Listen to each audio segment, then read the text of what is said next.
le dernier barreau de terreur du schizoïde Ouattara contre le peuple de Côte d'Ivoire. Nos 3 thèses fondamentales. La terre de Côte d'Ivoire est de nouveau jonchée de cadavres. Des êtres humains, chers à leur famille, ont de nouveau été fauchés par la soif inextinguible de pouvoir d'un seul homme et de son clan avachi autour de lui. Déchaîné tel un titan mythique en proie à l'appel des enfers, Alassane Dramane Ouattara a d'ores et déjà ôté plus de 30 vies ivoiriennes. Des vies sacrifiées sur l'autel sanglant de son projet ubuesque, illégal, illégitime et criminel de 3e mandat à la tête de la Côte d'Ivoire. Au mépris de l'article 55 de la Constitution du pays. Ceci nous impose une réflexion à nouveau frais sur le sens du dernier barreau de terreur que Ouattara livre contre le peuple de Côte d'Ivoire. Comment comprendre cette ultime épreuve infligée à ce pays et à l'espérance démocratique d'une Afrique débarrassée des 3e mandats présidentiels et des présidents à vie? 3 thèses me paraissent essentielles. D'abord, premièrement, il faut distinguer l'homme ou la femme d'État authentique de l'homme ou la femme d'État archaïque. Et l'on verra que l'espèce à laquelle appartient Alassane Dramane Ouattara nous interdit d'en espérer autre chose que le malheur.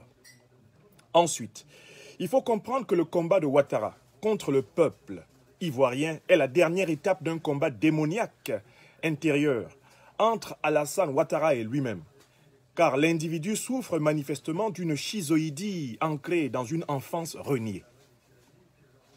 Troisièmement, enfin, il convient de prendre toute la dimension du sens de la lutte que le peuple de Côte d'Ivoire doit mener contre son PGDC, son plus grand diviseur commun depuis 1989. Le sieur Ouattara surgit comme un cheveu dans la soupe alors même qu'il avait près de 50 ans et était inconnu au bataillon des cadres politiques et même des citoyens ivoiriens. Alors d'abord, notre première thèse est la suivante. Ouattara n'est pas un homme d'État, c'est plutôt un homme de tas. Les femmes et hommes d'État authentiques songent à exercer le pouvoir pour accomplir une œuvre bonne avec leur peuple. Ils songent à servir leur peuple pour tout dire. Animés par la conscience de l'intérêt général, ils réalisent un progrès social, économique et politique de plus avec leur peuple, puis ils se retirent dignement.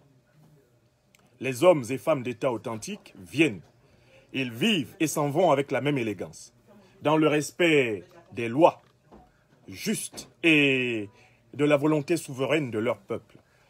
Ainsi se comportèrent au cœur de l'Afrique un Nelson Mandela, une Ellen Johnson Sirleaf ou un Jerry John Rawlings. Ainsi sera inscrit dans l'histoire du Niger son président sortant actuel, Mahamadou Issoufou, qui aura marqué l'opinion par son refus pédagogique de violer la constitution de son pays pour un 3e mandat présidentiel. L'homme de tas, contrairement à l'homme d'État, émerge par la manipulation des foules et la division de la multitude. Il brasse les humains comme le vendeur de friperie brasse ses ballots. Il confond politique et commerce à l'étalage. C'est ce que j'ai opportunément appelé la yougou-yougoulisation de la politique, en reprenant le mot yougou-yougou que les Ouest-Africains utilisent pour désigner la friperie. Le mode d'action de l'homme de tas, le diviser pour mieux régner, fait de lui un faiseur de tas d'humains, qu'il trompe et déshumanise à foison, qu'il prend en otage, qu'il sacrifie, qu'il assassine au besoin, à défaut de les exploiter, les emprisonner ou les exiler. Les femmes et hommes de tas archaïques songent donc à prendre le pouvoir pour se servir du peuple, pour nourrir leur ego surdimensionné, leurs comptes bancaires interminables, leur progéniture et leur clan de profiteurs à plat ventriste de tout poil. Animés essentiellement par les rêveries surfaites de leur narcissisme maladif, les hommes et femmes de tas sont en fait des voyous d'État qui parviennent à la chefferie des États. Tel est incontestablement le cas du sieur Alassane Dramane Ouattara, qui, au mépris de la loi ivoirienne, qui stipule que nul n'a droit à plus de 2 mandats, eh bien, a choisi d'utiliser une partie des Ivoiriens, mais aussi des tas d'individus collectés dans la pègre de l'immigration sous-régionale pour capturer l'État de Côte d'Ivoire. Parce qu'il ne respecte ni son peuple, ni la Constitution, ni sa propre dignité et sa propre parole, Alassane Dramane Ouattara n'est pas un homme d'État, c'est un homme de tas. Et voici notre deuxième thèse. La deuxième thèse que nous soutenons, c'est que Ouattara est son propre problème avant d'être devenu le principal problème des Ivoiriens. À l'origine du cas Ouattara, il y a eu le traumatisme de la dénégation de sa propre enfance. C'est une donnée de base de prime importance, car tout ce qui, par la suite, est advenu de cet homme en découle. Né d'une famille de paysans et commerçants voltaïques, Alassane Dramane Ouattara, qui fait irruption dans la vie publique ivoirienne en 1989, va commencer par renier ses origines voltaïques, ce qui a pour conséquence de biffer d'un trait de gomme maléfique son passé le plus lointain. Nier son enfance, nier ses origines voltaïques, ce fut pour Ouattara un acte d'automutilation mentale dont les conséquences se voient encore aujourd'hui. Ainsi naquit la haine de soi profonde de Ouattara envers son être propre. En prétendant n'avoir pratiquement rien à voir avec la terre de ses ancêtres à Sendou, Ouattara les a maudits et s'est maudit lui-même par le même acte. Renier ses camarades de jeu d'enfance, renier ses cousinages paternels et maternels les plus anciens, renier ses camarades d'école primaire, de collège, de lycée, renier son appartenance et sa redevance à la Haute-Volta. Voilà ce qui détruisit les fondements de la personnalité de Ouattara. Car désormais, il devait aligner tout le restant de sa vie sur ce mensonge originel. S'étant ainsi renié pour accéder à la gloire et au pouvoir en Côte d'Ivoire, Ouattara est porteur de la marque de division de sa propre personnalité par son propre mensonge. Et c'est cette division intérieure que Ouattara projette autour de lui. Diviser se dit chiséin en grec. Le mot phrène, toujours en grec, désigne l'esprit, le mental d'un individu. Celui qui a l'esprit divisé, c'est le schizophrène. Tel est Alassane Dramane Ouattara, ausculté par les sciences de l'esprit. Il aurait certes pu se faire soigner dès la fin des années 80, quand mûrissait en complicité avec Dominique Nouvian-Folorou, rencontré par lui en 1985, son projet méphistophélique de capturer l'État de Côte d'Ivoire. Mais la psychiatrie n'eut pas, hélas, l'occasion de sauver la Côte d'Ivoire de la tragédie de ce couple infernal. Ouattara était donc un cas psychiatrique certain, longtemps même avant que les Ivoiriens ne le rencontrent. Un être en crise d'identité, souffrant de son image de soi, maudissant Dieu et la nature d'avoir voulu qu'il naisse de parents voltaïques.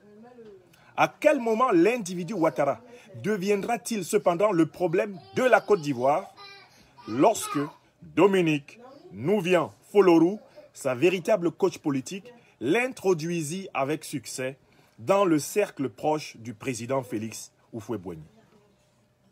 À compter de 1989, les Ouattara ont opéré dans le corps du peuple ivoirien l'une des plus astucieuses et plus cyniques œuvres de division que ce continent ait jamais connue. Devenu Premier ministre grâce à l'entre-gens de son amante, qui se trouvait être une intime courtisane du président Houphouët, Alassane Dramane Ouattara commence sa carrière de diviseur par l'instauration de la carte de séjour contre les étrangers de Côte d'Ivoire en 1991. Les contrôles de police et autres harcèlements qui s'ensuivent vont atteindre, par une confusion calculée par les Ouattara, les populations ivoiriennes du Nord qui se sentiront stigmatisées dans cette traque des étrangers sans titre de séjour. C'est la politisation de l'idéologie de l'ivoirité qui servira de mécanisme de constitution du bétail politique de Ouattara en Côte d'Ivoire. Profitant d'une discrimination qu'il a pourtant lui-même semée, Ouattara s'autoproclame et est vite reconnu comme le grand défenseur de la cause des discriminés. le bourreau Ouattara se déguise et offre ainsi ses services à ses propres victimes. Et voilà lancée la carrière politique du couple Ouattara en Côte d'Ivoire. Une carrière marquée de trahisons successives contre tous les hommes d'État ivoiriens, contre toutes les familles politiques ivoiriennes, et finalement portée au paroxysme de la perversité avec le parjure du 6 août 2020 contre le peuple de Côte d'Ivoire en entier. Ouattara, ce jour-là, s'autoproclamait en fait président à vie de la République de Côte d'Ivoire. Quelle trajectoire infernale! Ce sont les Ouattara qui seront à la manœuvre de toutes les grandes déstabilisations de ce pays à compter de 1991. Barbarie contre les étudiants, traque et emprisonnement d'opposants de 91 à 92, tentative de coup d'État de 1993, de 1999 avec succès, de septembre 2000, de janvier 2001 et de septembre 2002 avec la division en deux du territoire ivoirien. Guerre post-électorale de 2010 à 2011, emprisonnement massif d'opposants de 2011 à 2020, prise en otage de nombreux partis politiques, traque contre les principaux opposants politiques, prise en otage des frères du leader Guillaume Soro pour le forcer à renoncer à sa candidature à l'élection présidentielle. Nombreux assassinats politiques de 2011 à 2020. Le bilan des divisions fomentées dans ce pays par Alassane Dramane Ouattara est terriblement et diaboliquement éloquent. Comment ne pas dès lors comprendre que c'est un peuple de Côte d'Ivoire plus que jamais averti qui doit résoudre en cette fin d'année 2020 le problème Ouattara, qui est progressivement devenu le problème de la Côte d'Ivoire? J'en viens à la troisième et dernière thèse de cet éditorial. Thèse numéro 3. Combattre et résoudre le problème Ouattara, c'est résoudre le problème central de l'état de droit et de la démocratie en Côte d'Ivoire. Alassane Dramane Ouattara s'est accaparé les trois pouvoirs de l'état de Côte d'Ivoire. Le combattre, c'est donc une occasion idoine pour que les Ivoiriens, une bonne fois pour toutes, fondent la séparation et l'équilibre des pouvoirs exécutifs, législatifs et judiciaires. C'est rendre le pouvoir à la vérité et à la justice, dans un pays pris en otage par la mythomanie, la mégalomanie et le sadisme des Ouattara. Alassane Dramane Ouattara s'est accaparé l'interprétation de la constitution ivoirienne. Le combattre, c'est donc un moyen essentiel pour le peuple ivoirien de protéger irréversiblement sa volonté souveraine contre toutes les prédations ultérieures. Le sens de la loi fondamentale doit devenir l'objet d'une claire conscience collective.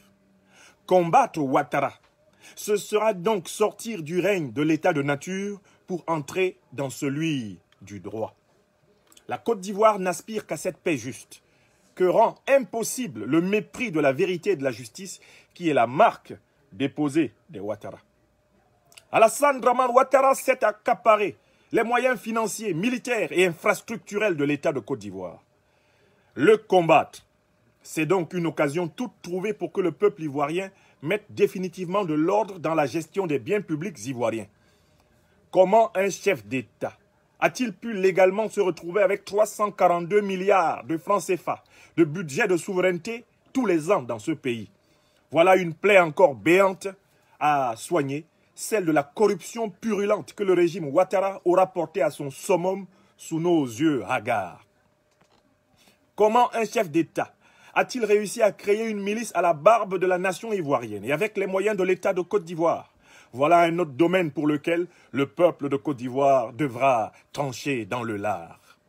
Combattre Ouattara, c'est donc rendre le pouvoir au peuple de Côte d'Ivoire, lui redonner l'initiative constituante de l'état de droit et de la démocratie authentiquement vécue comme expérience de justice sociale, économique et politique, pensée et partagée par toutes les filles et tous les fils d'une même nation. En réalité, le peuple de Côte d'Ivoire n'a pas le choix. Pour lui, vaincre Ouattara, c'est survivre et vivre. Mais être vaincu par Ouattara, ce sera périr. Oui, seule la vérité et la justice, défendues comme piliers de l'ordre social à venir, peuvent guérir la Côte d'Ivoire de l'apocalypse de Ouattara. Et ce faisant, le peuple ivoirien contribuera à l'éveil de l'Afrique contre toutes les satrapies reptiliennes qui l'étranglent, et dont les mots de passe sont les troisièmes mandats et les présidences de la République à vie. C'est de cette lucide détermination que l'avenir immédiat et lointain de la grande nation ivoirienne peut se nourrir avec succès. Je vous remercie. C'était l'éditorial du professeur Franklin Nyamsi-Wa Cameroun, publié le 19 octobre 2020 en version écrite et maintenant mis à votre disposition en version audiovisuelle. Car, je le sais, en Afrique, on voit et écoute encore aujourd'hui davantage qu'on ne lit. Et il nous faut malheureusement continuer à publier sur les deux supports. Merci de partager cet éditorial publié depuis hier, lundi 19 octobre, et disponible en version écrite. Au revoir.